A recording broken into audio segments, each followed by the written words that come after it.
are shelf collectors with tons of games they never play or sell the reason retro game prices have risen so much? It's a huge factor. Now, any collector is actually going to contribute to what I'm going to talk about, but shelf collectors are an extra special brand of annoying. This is the first time I'm hearing the term, by the way. Yeah, me too, but I mean, we all know what that means. We all know those people. Would I be a shelf collector? To a degree, yeah. Not as much as some other people we might know. How about a shell collector? I like little beach. Well, we live right by the beach. Anyways, so here's why. But shelf collectors are an extra special brand of annoying when it comes to this. So we're going to use my favorite example, Contra. They made millions of copies of Contra. Mm-hmm. Contra was an incredibly common game. It's also incredibly popular. Mm-hmm. Whether you are a collector who is collecting to play, or you are a collector who just wants it to sit on your shelf because it looks nice. Ogres.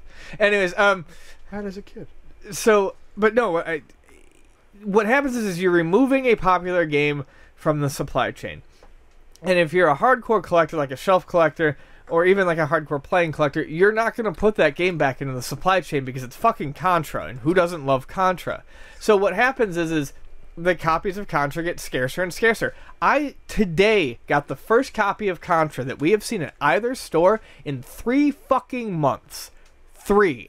And I get NES game trade-ins multiple times a week. That's how bad it's gotten with Contra. So you're saying they're not getting traded in even? Right. And that's what this person is asking. Why would they be getting traded in now? Because shelf collectors or even normal collectors buy the games for their collection because Contra is one that everyone's got to have, and then it sits on a shelf. Or even if it's getting most played. of your trade-ins are from people that you think are collectors or have a game. No, they're people who are getting rid of copies, but then people who just got into collecting come and they buy the Contra and they remove it from the chain. And what I'm saying about shelf collectors is they're not even playing it, so it makes it even worse.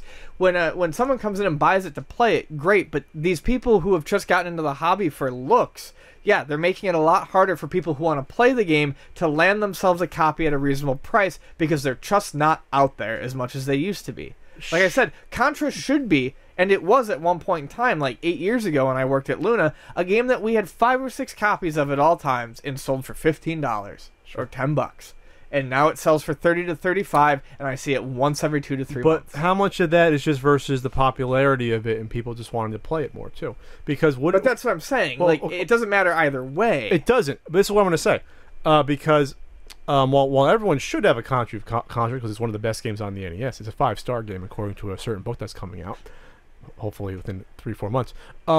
Wouldn't the prices be affected a lot more? Would be those shelf collectors that want the uncommon games or the borderline rare games, because there's a lot less of those to begin with. Sure. So wouldn't the price shoot up on those a lot more? And that's actually what's happened, is that those are the games that have gone up 600, 700, 800% or more, versus a game like Contra that's maybe only doubled in price in the past 8 years. Yeah, but that's still a big rise. And this person's asking, the reason retro game prices have risen so much. They're not talking rarities.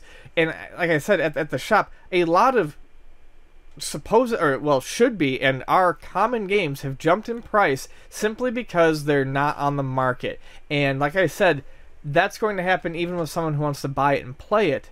But it's extra annoying when it's someone who's just buying it to put it on their shelf, because it is contributing to the overall rising cost. Well, everything contributes. Games. It's also, if you had those 5 games on that shelf, and if you weren't selling them to people that wanted to buy them to sit on a shelf, they would have been bought by resellers when the price went up, and they would have sold them anyway to someone else, and the price went up. I know. I guess what I'm getting at is it's not, like I said, it bothers me more when it's someone who's not playing the game, but the popularity of collecting in general is really the reason why the prices for some of these games that everyone supposedly thinks should be super, super cheap aren't anymore, because they're just not out on the market. Sure, and before someone goes on Ian, well, Ian, you're making a profit off of the games increasing price. He's got to pay more. Pay more. You have to pay more to get the games. And again, Ian doesn't own the store. No, people think that. I mean, he should, but he doesn't. I paid $18 for the copy of Contra today, and I'm going to sell it at $30. And the only reason I paid that much for it is because I want it on my shelf. I haven't had it in a long time. I want someone to be able to come in and buy it. I was actually surprised you had a Conan on the shelf. That's a rare game. I was like, oh, you have a Conan. Yeah, that was a bizarre trade-in. How many stars did you give that in the 2 stars?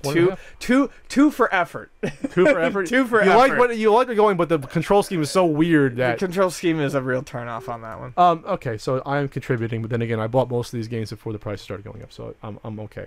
I'm immune to Ian's wrath.